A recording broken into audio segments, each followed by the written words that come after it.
Muy buenas tardes a todos y bienvenidos al seminario online para oncólogos y hematólogos, informes de incapacidad laboral y o discapacidad, organizado por Fidelitis con la colaboración del Grupo Español de Pacientes con Cáncer, la Sociedad Española de Hematología y Hemoterapia y la Sociedad Española de Oncología Médica. Para el desarrollo de esta sesión contamos con la presencia de don Lorenzo Pérez Menéndez, presidente de Fidelitis, el doctor Salvador Payán Pernía, hematólogo en el Hospital Universitario Virgen del Rocío de Sevilla y socio de la Sociedad Española de Hematología y Hemoterapia, experto en eritropatología, donde trata con enfermedades crónicas que producen discapacidad. Y contamos por último también con la doctora Laura Mezquita, oncóloga médica en el Hospital Clínic de Barcelona y coordinadora en la Sociedad Española de Oncología Médica, SEOM, del Grupo SEOM de Trabajo, Cáncer y Medio Ambiente. Muy buenas tardes a los tres. ¿Qué tal? Buenas tardes. Don Lorenzo Pérez será el encargado de dirigir esta sesión y durante el desarrollo de la misma, ambos doctores podrán intervenir cuando así lo crean necesario. Una vez finalizada la exposición, daré paso a la ronda de preguntas de los asistentes. Les recordamos que pueden ir realizando sus preguntas durante todo el seminario a través de la aplicación en el apartado Preguntas. Y sin más dilación, le cedo la palabra a don Lorenzo Pérez. Adelante, Lorenzo, cuando desee. Pues gracias, Víctor, y gracias a todos por asistir a este seminario en el que pues vamos a intentar arrojar un poquito de luz en cuanto a lo que necesitan los pacientes, que muchas veces, luego lo veremos, no se saben expresar muy bien. Y obviamente, pues los médicos tienen formación médica, no tienen formación jurídica y tampoco, aunque quieran ayudar, pues saben muy bien cómo pueden ayudar. Entonces, básicamente vamos a dar una serie de datos generales con los que podemos intentar echar una mano cuando así lo creamos conveniente en la redacción de este tipo de informes enfocados a la obtención de una incapacidad laboral permanente o un certificado de discapacidad. A ver, ahora. Antes de nada, pues me gusta hacer una introducción de cómo es la situación actual en cada uno de los ámbitos que vamos a ver, porque nos hará ponernos en la tesitura de lo que está ocurriendo y nos explicará muchas de las cosas que suceden, obviamente. Y bueno, pues por parte de los pacientes lo que hay es un desconocimiento muy amplio de la ley, es decir, no nacemos enseñados, con lo cual ya no solo de la ley, sino de la jurisprudencia, porque la ley se puede obtener en cualquier, online ahora prácticamente en cualquier sitio, pero lo que no se conoce es la jurisprudencia, que es, como sabéis, las diferentes interpretaciones que se hacen de las leyes, que son muy buenas, las leyes españolas en materia social, pero realmente son leyes que en muchos casos son de los años 70 u 80 y que se han ido reinterpretando, adaptándolos a la actualidad o a la realidad de la sociedad actual, ¿no? Y eso normalmente los pacientes no lo conocen, los abogados les cuesta muchísimo entenderlo, con lo cual imaginaos en el caso de los pacientes para su entendimiento y búsqueda, no es fácil. Luego hay un desconocimiento de los procedimientos. En general, pues los procedimientos administrativos para la obtención de este tipo de derechos pues tampoco son tan claros como a lo mejor podrían ser, ni tan sencillos. Y bueno, pues a veces tampoco en la administración los funcionarios se lo ponen tan fácil como a lo mejor nos gustaría.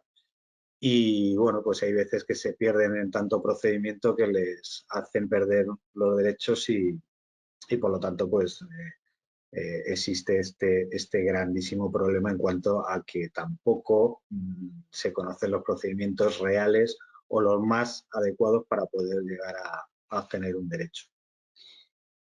Y luego hay una cosa que os sonará muchísimo, que es que os solicitan ayuda, pero no saben exactamente qué necesitan. Es decir, os piden informes, voy a pedir una incapacidad laboral, hágame usted un buen informe, doctor.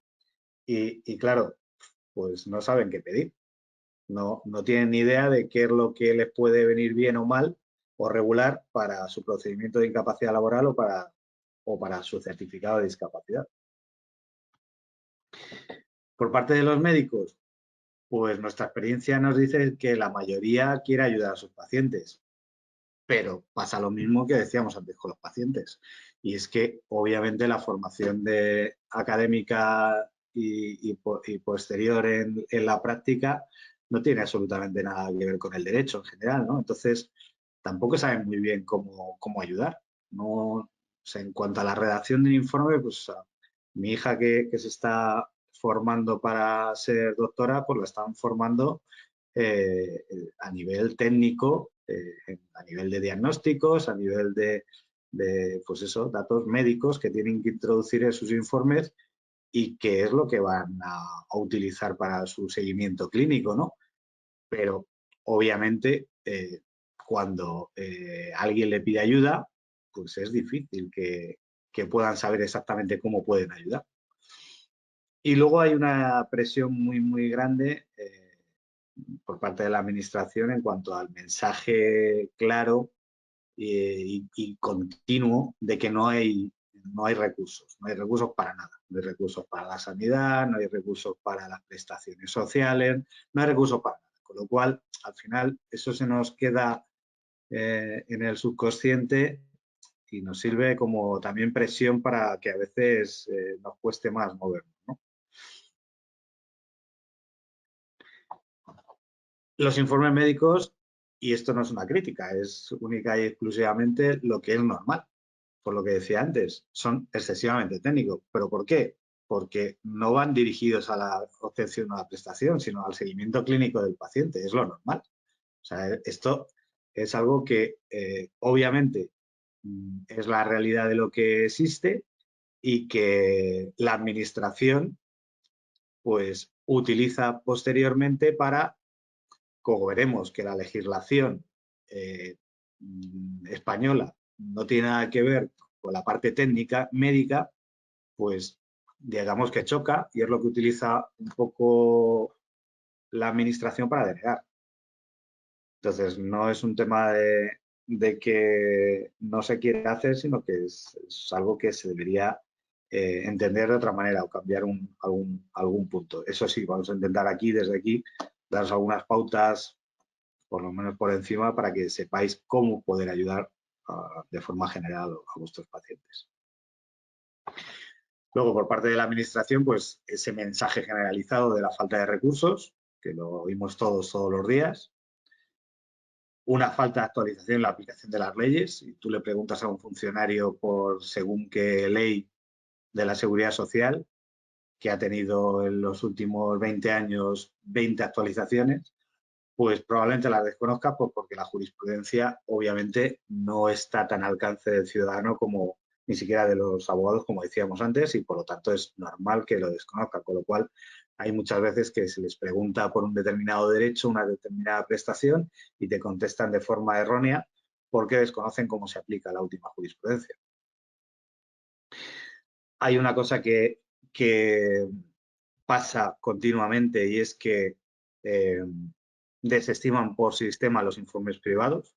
La administración, cuando ve un informe privado, directamente en general, yo siempre hablo de generalidades, luego hay sus honrosas excepciones, los desestiman, y esto quizá tenía más sentido hace pues igual 30 años, pero es que hoy en día la mayoría de los médicos trabajan igual en la pública que en la privada, ¿no? Entonces, dudar de la veracidad de lo que un médico está opinando en la privada cuando por las mañanas está trabajando en la pública, pues tiene ya menos sentido, ¿no? De hecho, luego veremos que una sentencia del Supremo muy, muy reciente, de hace días, reconoce que ya no se puede hablar de parte solo en el caso de que no sea la administración. Luego lo contaré porque es una sentencia muy, muy reciente. Y luego hay una cosa que también es cierta y es que los médicos del equipo de valoración de incapacidades son generalistas y por norma general no han hecho ni siquiera clínica. Han accedido a esta plaza por oposición, de forma que cuando les hablas de una enfermedad poco conocida o incluso rara o que no controlen, pues es difícil que puedan hacer un traje a medida, que es lo que se debería hacer con cada caso para conceder una prestación, ¿no? Entonces es complicado, ¿no? Esto es lo que ocurre y es así. Y bueno, pues hay cosas que nosotros dentro de nuestro ámbito intentaremos cambiar y esto es algo que habrá que hablar con la administración, y yo lo hablo muchas veces con la gente de la administración y de los EBIs para pues tratar de mejorar cosas, y hay voluntad de mejora, pero la verdad es que es un sistema complejo desde hace muchos años instaurado y que es difícil de mover. En los medios de comunicación, pues hay lo que se denomina infoxicación, lo que nosotros denominamos infoxicación, que es una cantidad ingente de información por todos lados, online,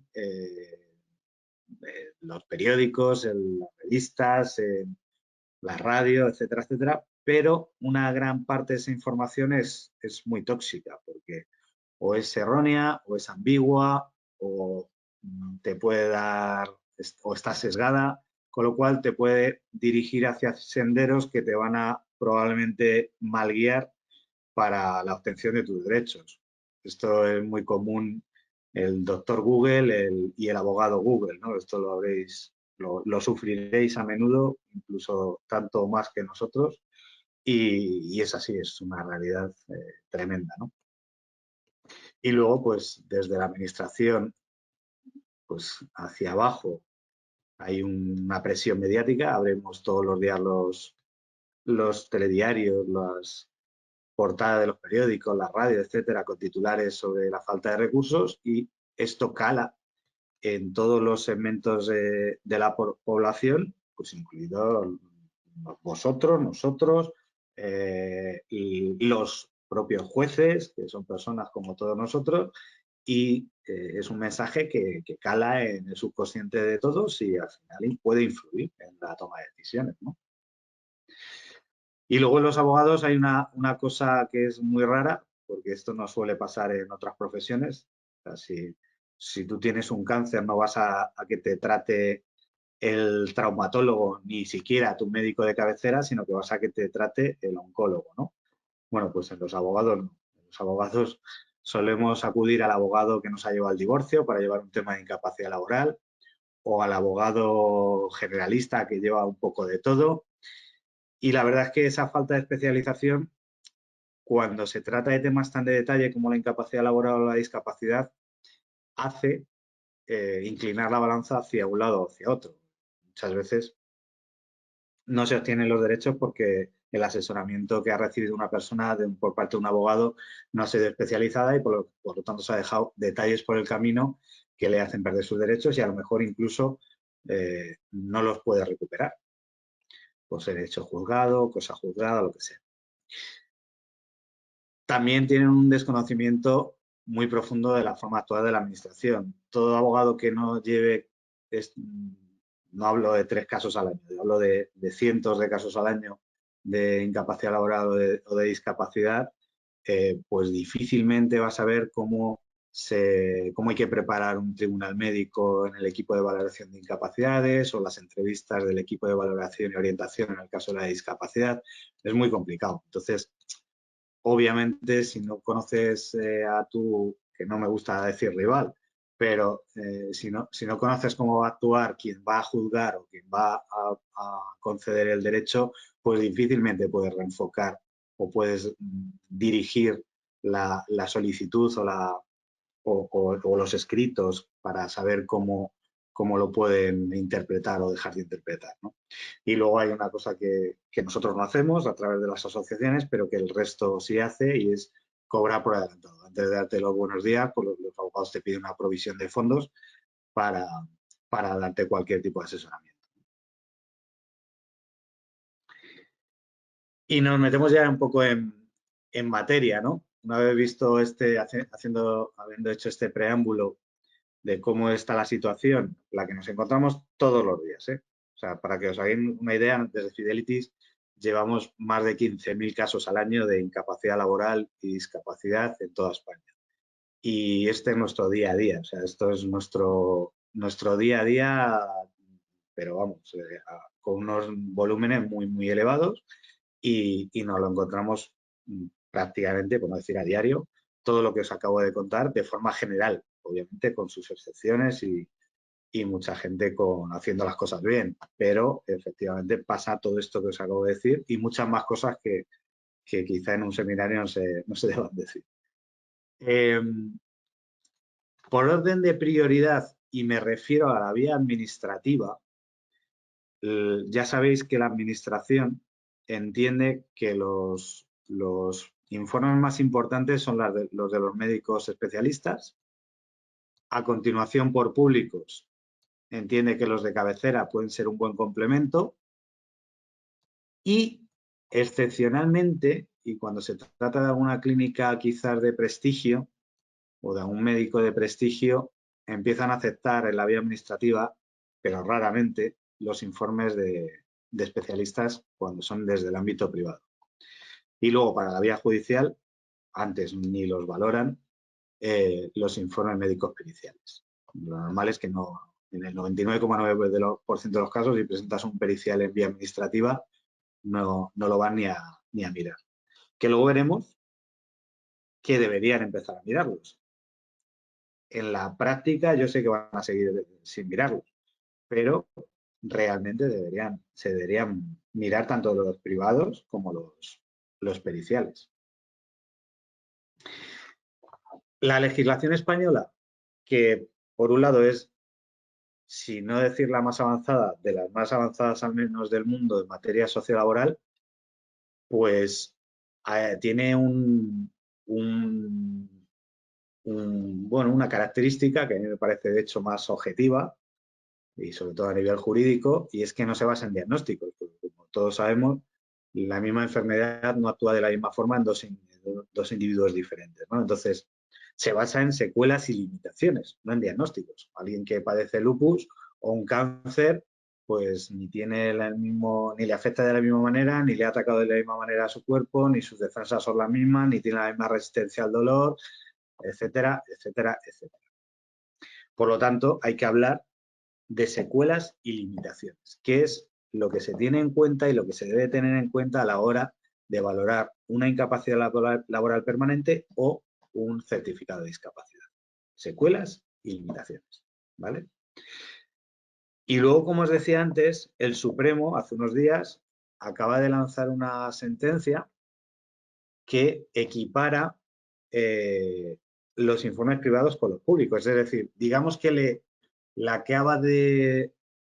acaba de igualarnos en fuerzas en cuanto a que se tiende igual de parte el informe de la administración que el informe de un privado. No puede dársele más credibilidad a un informe de la administración por el hecho de ser de la administración. A los dos se les va a entender como informes de parte y ahí lo que hay que ir es a la valoración objetiva que se hace en dicho informe. No hay que mirar ni quién es el médico firmante, ni quién es la clínica a la que pertenece, ni nada por el estilo. Lo que hay que hacer es ver si hay una objetivación clara y contundente de los hechos, en este caso de las secuelas y las limitaciones. Pero esto es un dato muy importante que obviamente nosotros ya estamos utilizando, que nosotros habíamos defendido hace muchos años, por lo que os decía antes, porque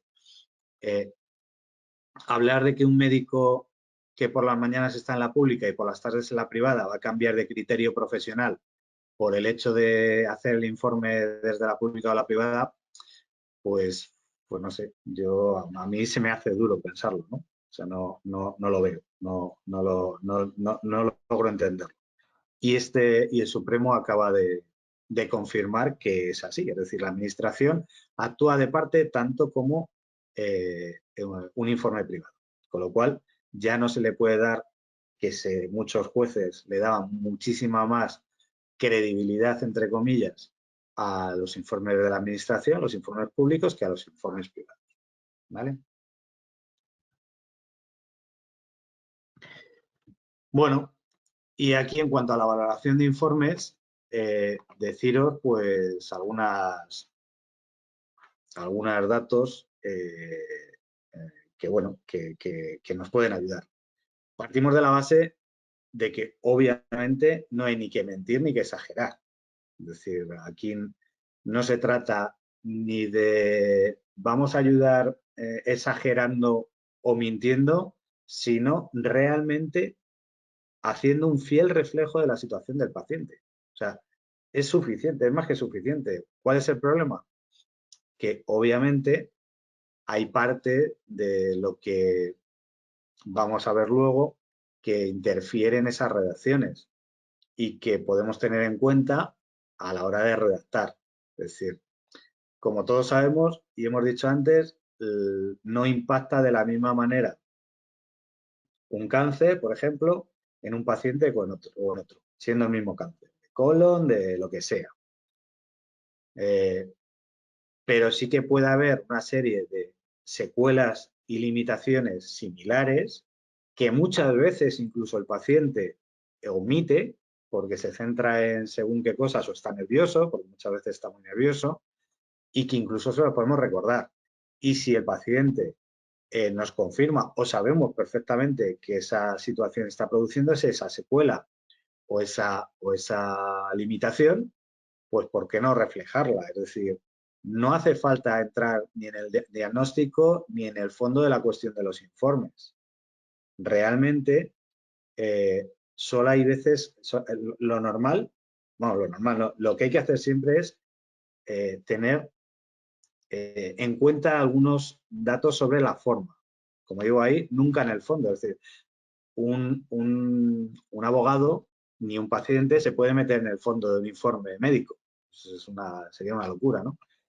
Pero sí que luego veremos algunas frases, algunas palabras que nos pueden ayudar o nos pueden, en este caso, perjudicar a la hora de redactar un informe. Pero lo más importante es eso que decía ahí, de reflejar fielmente la situación del paciente. Tengo clarísimo que la formación académica que recibe un médico es, pues eso, médica y que no tiene absolutamente nada que ver con secuelas y limitaciones, pero, o sea, sí las conoce, pero no sabe cómo reflejarlas exactamente en los informes. Realmente, al final de cada informe sí se puede hacer, y algunos lo hacéis de hecho, y los vemos a diario, mención a estas secuelas y limitaciones. Es verdad que si un paciente te lo dice sin tener ese asesoramiento especializado por parte de alguien que le diga, oye, dile por favor a tu médico que te quite esta palabra o te ponga esta otra, pues si un paciente te dice únicamente, oye, un buen informe de incapacidad laboral, pues difícilmente lo vais a poder hacer como mejor le va a venir luego al abogado para defenderlo en sala judicial, ¿no? Pero, bueno, al final, sobre todo, y más importante que nada, es hacer un reflejo fiel de esas secuelas y limitaciones, ¿vale? Teniendo en cuenta la primera premisa, que es que no hace falta ni mentir ni exagerar, únicamente reflejarlas. Como os decía ahí, la importancia de los matices. Como la legislación es la que tenemos, que para mí es muy buena, insisto, pero es verdad que hay un filtro ahí medio perverso que nos encontramos por parte de la administración en los EBIs y los EBOs, que es que la primera impresión que tiene el EBI o el EBO cuando reciben en el tribunal médico o en las entrevistas de los EBOs a un paciente es que ese paciente le está mintiendo o exagerando. Entonces, empiezan a hacer ese filtro de que, bueno, pues el que me reclame ya realmente a lo mejor es que se lo merece. Se deniega casi todo, como sabéis. Entonces, como se deniega casi todo, pues hay que afinar muy mucho en cómo se presentan los informes, cuáles se presentan, cómo, si hay que trabajar esos informes y como os digo ahí al final, hay que tener una coherencia entre lo que estamos reflejando en el informe y lo que vemos del paciente. Que muchas veces yo sé que falta tiempo a todos para poder hablar suficientemente con vuestros pacientes. Esto se traduce en una conversación con el paciente, porque los pacientes, nosotros les tenemos que sacar la mitad de las veces las cosas con pinzas, ¿no? Porque realmente no te cuentan, están centrados en su patología principal y te cuentan su secuela principal o su limitación principal, pero hay 3 o 4 más que son secundarias que afectan mucho en la suma a nivel jurídico, pero que ellos realmente ni las mencionan, pues bueno, ya llevan conviviendo con ella no sé cuánto tiempo, se han olvidado de ella y se centran en lo principal, ¿no?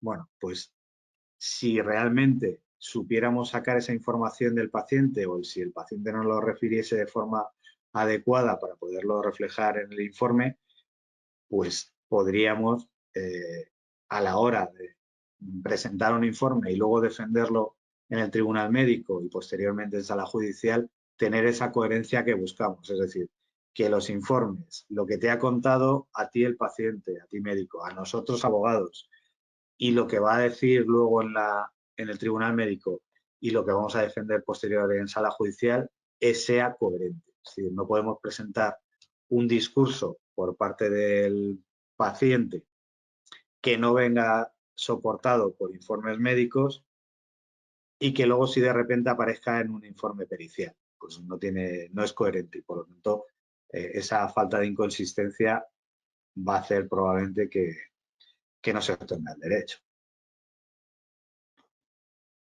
Como os decía, ¿qué hacer si no contamos con ese tipo de asesoramiento que es, por desgracia, poco común?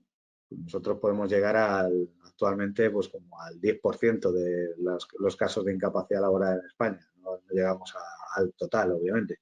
Entonces, pues los que pasan por nosotros, pues sí reciben un asesoramiento, pues entiendo que en condiciones.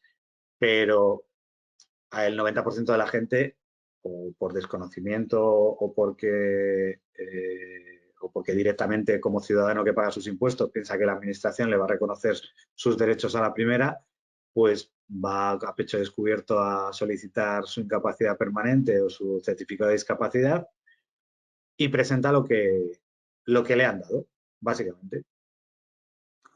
Cuando un paciente no tiene un asesoramiento especializado, lo que se le puede preguntar es precisamente lo que decíamos antes, qué secuelas y limitaciones se encuentra en su día a día y en el caso de la incapacidad laboral, en su puesto de trabajo, ¿no? Esas son preguntas que entiendo perfectamente que no son las habituales que tiene que hacer un médico en su consulta, pero que en el caso de los que queráis tratar de ayudar a vuestros pacientes, son las más necesarias, porque realmente la legislación se va a basar en esto, no se va a basar en si el paciente está diagnosticado de cáncer de colon o de lo que sea, ¿no? Y luego, por supuesto, enumerarlas para anotar las que procedan. Es decir, realmente cuando el paciente no te está diciendo porque está nervioso o porque realmente se está dejando en el tintero cosas porque ya lo tiene como superado y es una secuela secundaria para él y no te la está contando, pues a veces lo que os decía antes, nosotros esto lo hacemos muchísimo. Hablamos con el paciente y cuando tiene un cáncer gástrico, por ejemplo, pues decimos, nos dicen, por ejemplo, que tienen muchas diarreas y es en ese caso su principal problema, pero a lo mejor no te están hablando del dumping. Y le dices, si no tienes por ejemplo, bajadas de azúcar, no pierdes el conocimiento. Ah, sí, sí, sí, pero bueno, eso, bueno, como me pasa poco, bueno, pues todas esas cosas hay que saberlas. Entonces, nosotros se lo preguntamos, pero claro, si no viene reflejado en un informe médico de su especialista, o que es lo suyo, del especialista, pues difícilmente luego la administración va a tenerlo en cuenta a la hora de considerar una solicitud de incapacidad permanente, por ejemplo, ¿vale? Entonces, vosotros sí sabéis cuáles son las secuelas y limitaciones que produce cada uno de los tipos de cáncer, no en todos los pacientes, pero sí a nivel general, y una opción para poder reflejarlas es, oye, te pasa esto, te pasa esto, te pasa esto, y anotarlas que realmente le estén produciendo al paciente. Y ahora, y para cerrar, os voy a poner algunas palabras o frases que realmente son el clavo ardiendo al que se agarra la administración para denegar cada vez que las leen.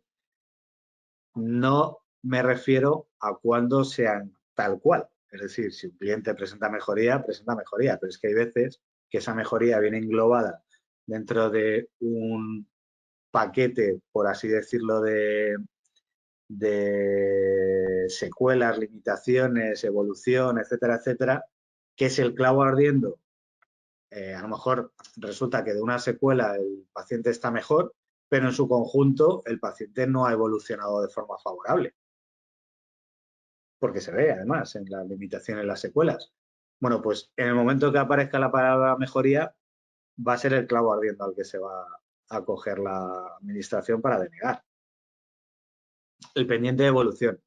Pues obviamente cuando está pendiente de evolución, está pendiente de evolución. Pero es que hay veces que ya prácticamente, pues ya sabemos que la evolución no va a ser mejor a mejor. Es decir, se estancará o irá peor incluso en muchos casos, ¿no? Entonces, si ya sabemos eso, el dejar el pendiente de evolución, que muchas veces lo hemos visto en informes, la frase tal cual, pues ya sabemos a lo que van a acogerse. El pendiente de tratamiento pasa exactamente lo mismo que el pendiente de evolución.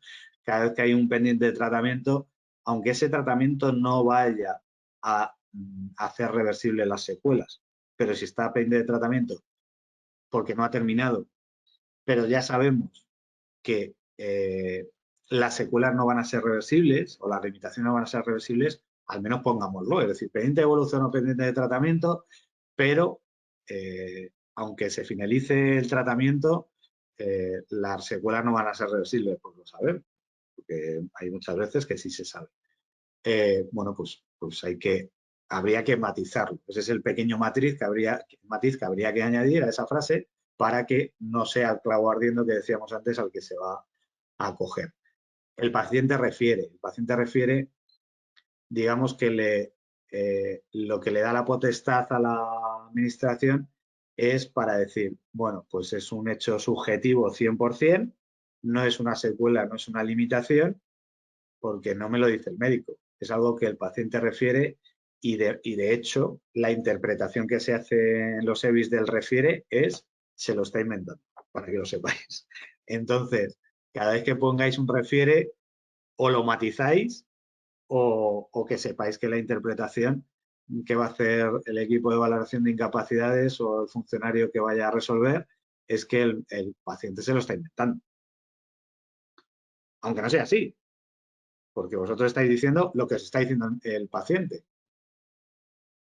Probablemente sea verdad, pero bueno, la reinterpretación que de esa frase se hace en la administración en general es que se está exagerando, se está engañando, porque, bueno, es lo que han entendido que en el EBI o en el EVO dicen o escriben sus médicos cuando entienden que hay una exageración por parte del paciente.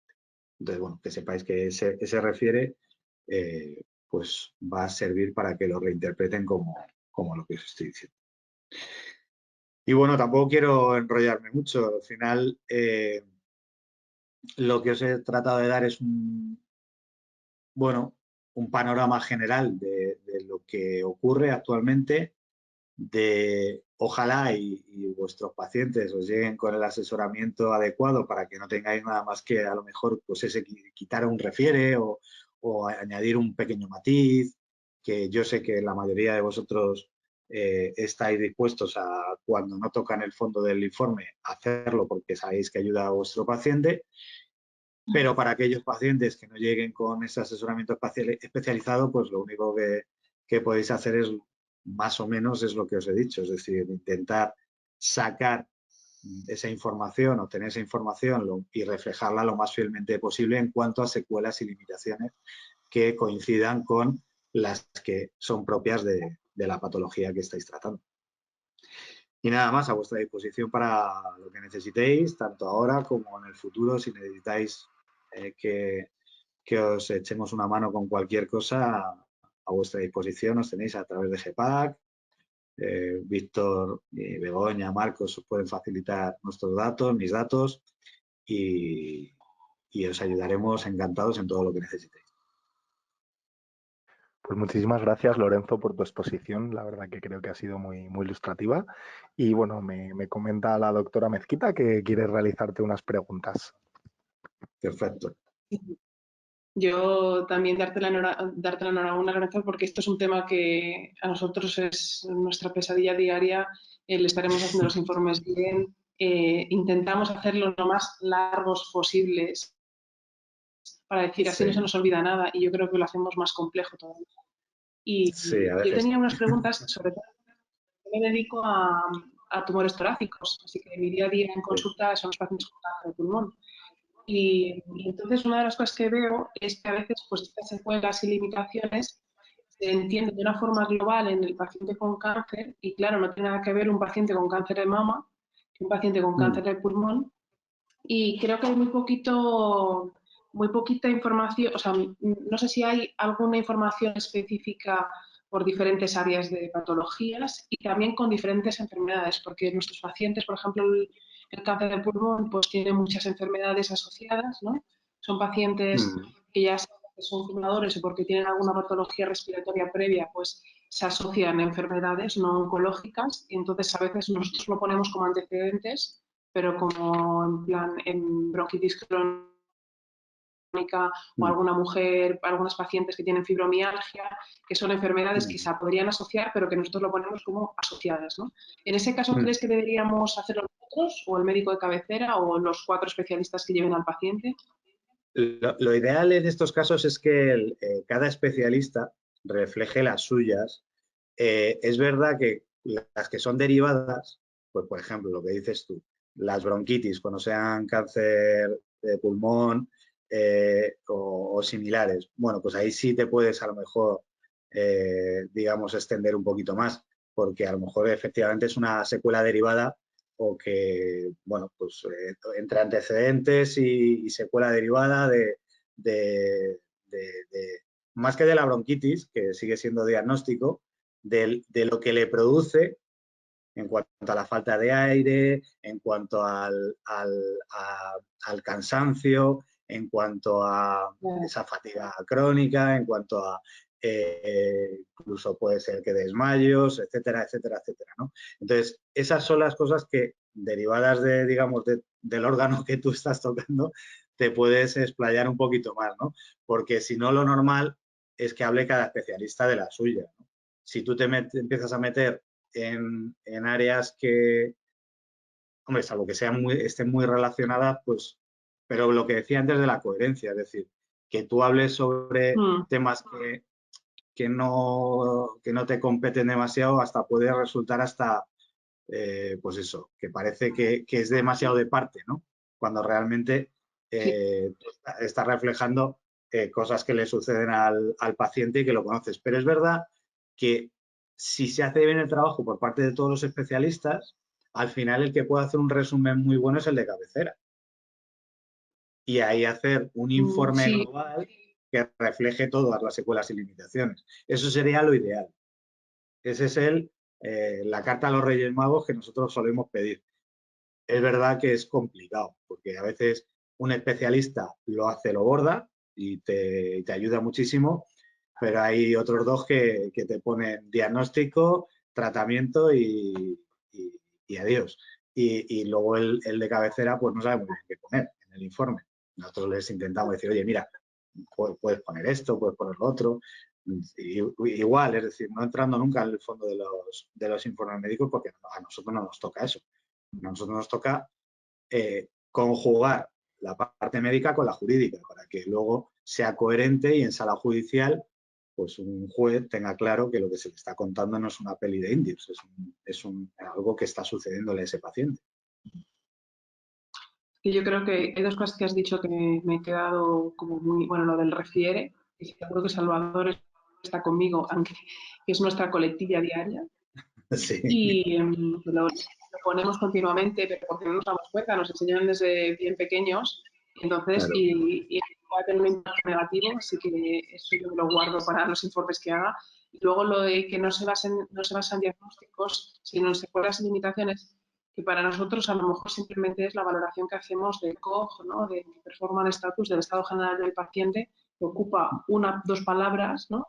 Y el resto es todo relacionado con diagnósticos. Entonces, a lo mejor hacer más hincapié en esa sección es muy, la verdad es que es muy ilustrativo. Muchas gracias y yo no tengo más comentarios, no sé si se ha hablado. Pues sí, Vale. sí, Hola, Lore. el refiere ese es miente. Exagera. Esa es la traducción más o menos simultánea que si esto fuera inglés harían de esa palabra en el EBI. Y sé que, pero es que, fíjate, lo que os decía antes, mi hija que está estudiando medicina, el otro día haciendo una práctica conmigo como internista, me hizo un examen y luego en lo que escribió ponía refiere. Digo, sí, sí, sí. Así que nada. Vale, hola Lorenzo. Bueno, enhorabuena por la presentación y muchas gracias por ella. No, creo que nos ayudará mucho. Bueno, yo estoy más familiarizado con los informes de discapacidad porque me dedico a enfermedades hereditarias, crónicas, con afectación multisistémica, ¿no? Y desde mi ignorancia te quería preguntar, ¿cuándo incapacidad laboral y cuándo discapacidad, dado que la discapacidad también es revisable, ¿no? Y puede ser transitoria, ¿no? ¿Cuándo una cosa y cuándo otra? Bueno, aquí realmente lo que hay que hablar es con el paciente, porque hay pacientes que no quieren oír hablar de una incapacidad laboral, pero una discapacidad les viene muy bien por muchos motivos, aparte de por todos los temas económicos que van asociados en cuanto a retenciones, a declaración de la renta, a todas las posibles deducciones en impuestos, etcétera, etcétera, que tiene asociado el reconocimiento de la discapacidad. Sin embargo, mentalmente no quiere una incapacidad laboral, aunque se le pueda corresponder, porque, como te decía, mentalmente se sienten más liberados y se olvidan un poco de la enfermedad cuando están trabajando. Entonces, no quieren esa incapacidad laboral. Entonces, aquí es muy importante hablar con el paciente y ver qué es lo que realmente le interesa, le puede convenir, porque hay veces que cuando hablas con un paciente y le haces una serie de preguntas como esta directamente, oye, pero tú qué es lo que realmente quieres? No, pues que yo ya no me siento con capacidad para trabajar. Yo ya, aunque quiera, ya no puedo. Ya me levanto cansado, ya voy a trabajar y cuando vuelvo estoy muerto y ya no, es que estoy haciendo un sobreesfuerzo que al final lo que hace es que no tenga otra vida, porque ya el resto del día lo dedico a intentar pues paliar las secuelas que tengo y las limitaciones que tengo. No tienen ni vida social, ni vida familiar, porque el trabajo les hace que no puedan dedicarse a cuidarse. Y eso, pero eso lo percibes en una entrevista de 2 minutos. O sea, eso en el momento en que hablas 2 minutos con un paciente, normalmente lo percibes. Y sí que a lo mejor hay otros que todavía no están en esa fase y que realmente una discapacidad les viene muy bien. Es decir, el reconocimiento de la discapacidad les va a venir muy bien en muchos sentidos, incluso a nivel de protección laboral. O sea, va a ser más difícil que te despidan si tienes reconocida un certificado de discapacidad y lo comunicas en la empresa a si no lo tienes reconocido cuando te corresponde. Entonces, incluso para acceder, pues ya te digo, no solamente a los temas económicos, sino a pues, vivienda protegida, reserva de plaza en oposiciones, o sea, 1000 historias. Entonces, dependiendo para lo que quiera cada uno, le corresponde o debe solicitarlo uno o lo otro, o ambas cosas, porque pueden solicitar Vale. y de forma ambas cosas. Vale, y después, en relación con la discapacidad, ¿a partir de qué porcentaje el paciente va a tener beneficios en nuestro país, no? A partir del 33%. Por Luego, debajo del 33% no sirve para nada, ¿no? para nada, para nada.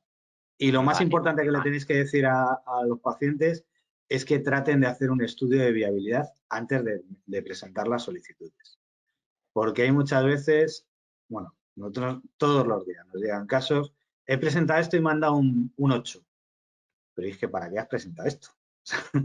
Y a lo mejor hay otros que efectivamente le han dado un 12 y le corresponde un 43, porque o se ha expresado mal en las entrevistas, o los informes están reguleras, o 1000 causas, ¿no? Entonces, oye, vamos a analizar bien tu expediente y en función de lo que veamos, incluidos los factores sociales, porque a partir de una puntuación también suma los factores sociales, oye, a lo mejor sí te interesa o para qué lo quieres. Es decir, también va mucho en función de las necesidades de cada paciente, ¿no? Entonces, es una conversación que no tiene que durar mucho, pero sí que tienen que hacer también antes de meterse que suelen llevar un taco así de informe, todos, sin analizar cuál perjudica y cuál no, en los EVOs llevan directamente toda la documentación y muchos informes de esos seguramente les perjudiquen y van a acogerse a ese informe, que van a utilizarlo en la entrevista para preguntarle sobre ese informe, no va a saber qué contestar, no va a ser coherente y le van a bajar la puntuación. Vale, vale. Después, otra pregunta. Yo, que como te digo, hago muchos informes de discapacidad, ¿no?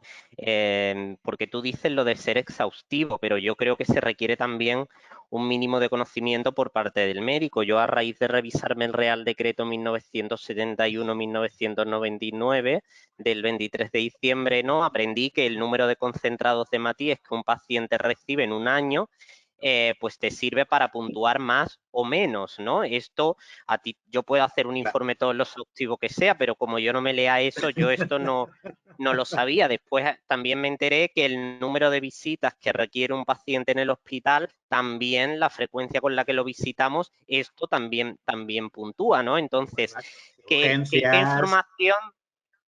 Claro, ¿qué soporte tenemos los médicos para decir, pues esto puntúa, esto no puntúa, esto lo tenemos que poner, esto no lo tenemos que poner? Yo utilizo ese Real Decreto porque es lo que me llegó, pero no sé si, para si esta discapacidad, información sí. está en algún lado.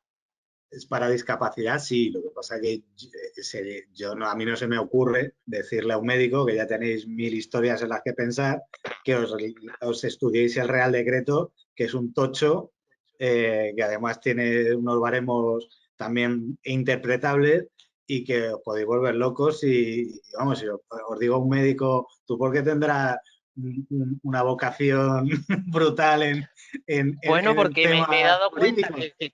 me he dado cuenta que cuenta, ¿no? Que hayan Claro que cuenta, 6 no, o no, y lo que 18 hace, concentrados, te cuenta para el y paciente. ojo, y lo que haces es estupendo, pero es que no se le puede pedir eso a los médicos, que ya tenéis bastante con lo que tenéis, ¿no? Entonces, ojalá, eso sería igual, la carta a los Reyes Magos. Oye, léete el Real Decreto y en función de eso hazme el informe, ¿no? Ahora va a cambiar, por cierto, lo haremos. Ahora van a cambiarlo, van a introducir cosas como la fatiga crónica y otra serie de cosas que hasta ahora no se valoraban, solo desde el punto de vista psicológico, pero hasta ahora no se valoraban, ¿no? Y hay muchas enfermedades, sobre todo las raras, que tienen secuelas subjetivas, por así decirlo, de las subjetivas, que no entraban en valoración y que a partir de ahora se supone que sí van a entrar. Vamos a ver cuando se concrete. A ver, yo por eso os digo que una de las cosas que sí que es deseable por parte de un paciente, más que vosotros os empolléis la legislación, es que vayan asesorados. Cada vez. Los pacientes no pueden ir a pecho descubierto a la administración. Es que no pueden. Y tampoco se os puede pedir a vosotros que os conozcáis todas las leyes, y no solo las leyes, porque, ojo, del baremo, luego hay jurisprudencia también.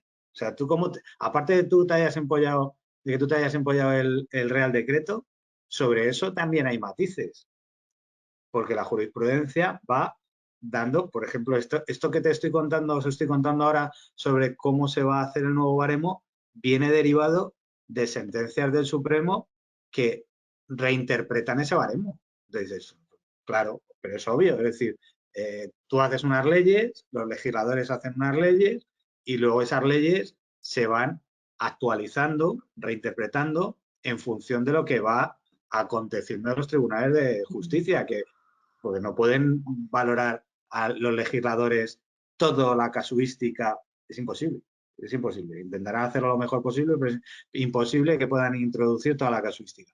Entonces, yo, como no me siento capaz de deciros que os empolléis las leyes ni la jurisprudencia, porque me parece que tampoco es vuestro cometido, lo que sí recomiendo es que cuando tengáis un paciente le digáis, oye, vete a que alguien te asesore sobre qué es lo que necesitas. Ve a que te hagan un estudio de viabilidad. No me cargues a mí ni siquiera con la responsabilidad de hacerte un informe mejor o peor. Te puedo hacer un informe, bueno, pues aquí hemos detallado cosas, pero es que en un seminario de esto no nos podemos ir a ver los 100 millones de casuísticas que hay diferentes sobre diferentes informes y especialidades, nos volveríamos locos. Vale, y después, en relación con la pregunta... Perdón, no, sí, continúa, con la pregunta que te Salvador. hice antes. Incapacidad permanente y discapacidad son incompatibles, ¿no? Porque un paciente puede estar incapacitado, pero se puede beneficiar también de la discapacidad, ¿no? Claro, sí, sí. Vale, vale. Y, por ejemplo, el caso práctico de un paciente que se somete a un tratamiento con quimioterapia, ¿no? Según tengo entendido, durante ese tratamiento, como en principio tiene una intención curativa, no, la discapacidad no se puede solicitar, ¿no? Pero Bueno, el paciente se hace un trasplante de médula, por ejemplo, y el paciente está durante 1 o 2 años, pues con muchas visitas, regular de estado general, pero sin un problema agudo específico, ¿no? Ahí merece la pena solicitar la discapacidad, aunque tengas la previsión de que vaya a ser por 1 o 2 años. mira, realmente, y hay jurisprudencia, la respuesta es que se puede y se debe conceder. ¿Qué es lo que ocurre? Que al final, como te lo deniegan, el proceso ya de por sí es largo para la obtención del certificado. Entonces, 6 meses no te los quita nadie en la vía administrativa. Y si te lo deniegan, porque te van a decir que las lesiones no son definitivas o que dentro de X puede ser reversible, vas a tener que ir a juicio. Y en juicio, pues hay mucha gente, primero que no lo sabe, segundo, que cuando le oyen la palabra juicio dicen, bueno, ya tengo que gastar en un abogado. Prescindo de mis derechos porque no tengo o no quiero arriesgar ese dinero sin garantías de éxito. Entonces, con eso está jugando la administración claramente. Y esto a mí me lo ha reconocido gente de la administración. El otro día estuve en una ponencia de lupus y un médico contaba la experiencia de un amigo suyo del EBI y del Evo, de otro amigo suyo del Evo de Baleares, que le decían que denegaban todo por sistema, básicamente. Que luego ya el que reclamase, pues que fenomenal, que ya lo tratarían de otra manera. Es algo muy perverso de cara a los ciudadanos, ¿no? Pero ¿se puede? Sí, claro. Lo que pasa es que la gente normalmente prescinde de esos derechos pues porque le da pereza o no sabe que tiene esos derechos o realmente lo que os decía, por el tema económico, porque dice, joder, me tengo que meter en abogados, me van a cobrar una pasta sin garantías de éxito además. Con nosotros no, con nosotros no tienen que pagar nada, ni un duro por adelantado. Pero con la mayoría de los abogados sí. Entonces la gente no se mete en este tipo de jardines precisamente por eso. ¿Deberían dárselo a la primera? Sí. ¿Por qué? Porque una vez recuperada esa situación, te hacen una revisión y te la quitan. Como pasa, como por ejemplo, con los trasplantados. Claro. En el momento en que tú tienes una diálisis, te dan la incapacidad laboral, el certificado de discapacidad, y cuando te trasplantan, a los 6 meses te retiran la incapacidad o te la bajan de grado y te rebajan o no, dependiendo de tu situación, el grado de discapacidad. Oye, pues ¿por qué? Porque en parte hay muchos trasplantados que han hecho reversible todas sus limitaciones y secuelas, otros no. Aunque ya por norma la administración retira todos sus derechos y tenemos que ir a los tribunales de justicia, porque aunque hayan recuperado el riñón, tienen unos problemas adicionales con todo el tratamiento inmunosupresor, etcétera, etcétera, que es diferente por el que lo dieron, pero que le siguen limitando su capacidad laboral, por ejemplo. Entonces, también nos toca pelear. Pero por eso te digo, si en el caso, por ejemplo, de los tratamientos de quimioterapia, etcétera, etcétera, se debería conceder ese grado de discapacidad y una vez hecho reversible porque ha recuperado todas sus capacidades esa persona, oye, te lo quitan y punto. Y a mí me parece de lo más justo. Ahora bien, denegarlo para alargar el proceso para que la gente no lo pida es bastante perverso. Estaremos de acuerdo. Vale, vale. Pero se puede hacer, ¿eh? Pues perfecto, gracias. Nada. Pues muchísimas gracias a los tres. Doctora, quería intervenir usted, me parece. No, o sea, es que antes hubo un comentario, pero se me ha ido el santo al cielo, en realidad ya no me acuerdo. Ya me acuerdo. Era una pregunta rápida sobre si hay algo de impacto en las secuelas de tratamientos. Porque, claro, nosotros tenemos la secuela del paciente que ha recibido, pues, o sea, que se ha tratado y que tiene una secuela, pues, por ejemplo, porque le falte un trozo de pulmón y entonces, pues, tengo una limitación funcional, ¿no? Y además están las secuelas asociadas con tratamientos de quimioterapia que puedan provocar una polineuropatía en las manos, que no puedan coger bien las cosas y tal. Es importante que eso lo detallemos en el informe, o sea, porque claro, si no ponemos polineuropatía, pero no saben que es asociado a la quimioterapia, ¿no? O sea, poner el diagnóstico de la limitación, esa limitación y decir que es asociada a quimioterapia como para que se entienda que es algo ya de por vida, ¿no? Sí, se debe poner cualquier secuela derivada de la propia enfermedad o del tratamiento. Lo que decíamos antes, por ejemplo, los trasplantados recuperan su función renal, pero tienen un tratamiento inmunosupresor que les produce otras 1000 secuelas diferentes a las que tenían antes, no están atados a la diálisis, pero tienen otras 1000 secuelas derivadas del trasplante, del tratamiento que tienen que utilizar de por vida por su trasplante, ¿no? Entonces, sí, claro, hay que reflejarlas porque aquí volvemos a repetir, no se basa la legislación española, no se basa en diagnósticos, se basa en secuelas y limitaciones, con lo cual, sean derivadas de la propia enfermedad o de los tratamientos o de las cirugías, hay que reflejarlas para que se sepa la capacidad, en este caso laboral, si hablamos de incapacidad laboral, o cómo impactan las secuelas y limitaciones de todas y cada una de las patologías y tratamientos y cirugías en la vida del paciente cuando hablamos de discapacidad, en toda su vida, laboral, social, de relación, familiar, para caminar, todo. Entonces, para discapacidad se miden unas cosas, para incapacidad laboral se miden otras, pero hay que reflejar todas las secuelas y todas las limitaciones. ¿Vale? Vale. Bueno, a mí me gustaría comentar también, antes de acabar, ¿no? Que como por desgracia, ¿no? No todos los pacientes tienen acceso a un asesoramiento jurídico como el que vosotros prestáis, ¿no? Yo en mi experiencia sí que los trabajadores sociales de atención primaria, pues aunque no tengan esta formación legal, pero sí que lo que es asesorar al paciente en el proceso, en los procedimientos donde tienen que entregar los documentos, qué documentos, esto ellos sí que orientan mucho y pueden ser útiles, y insto a los oyentes, ¿no? A que se dirijan a los pacientes como primer paso quizá al trabajador social de atención primaria. Sí, sobre los procedimientos sí que están efectivamente muy familiarizados y los controlan y ayudan bastante. Es verdad que la parte jurídica les pasa. Nosotros damos mucha formación a trabajadores sociales y bueno, pues al final pero lo que os decía antes, si ni los propios abogados controlan la jurisprudencia, ¿cómo le vas a pedir a alguien que no trabaja en esto y está especializado que controle esa jurisprudencia? ¿Qué es lo que hace al final la diferencia? Mira, por ejemplo, esta sentencia que os acabo de decir sobre el método objetivo de valoración de los informes públicos y privados, esto probablemente no lo van a empezar a poner en marcha abogados que no estén metidos en esta materia hasta dentro de años.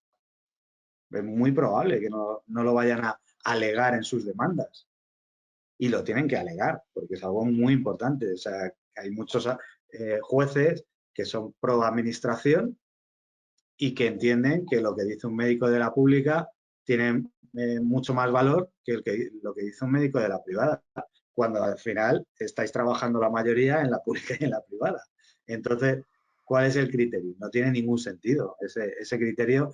¿Tú qué pasa? ¿Que eres más ético cuando estás en la pública que cuando estás en la privada? Es que no tiene, es un criterio viejuno. Es algo que ya el Supremo se ha encargado de deshacer porque no tenía ningún sentido hace muchos años ya. Entonces, bueno, los trabajadores sociales, por confirmar, exacto, en cuanto a procedimientos, sí que están muy, muy versados y pueden ayudar mucho. En cuanto a la parte jurídica, pues les cuesta más, obviamente.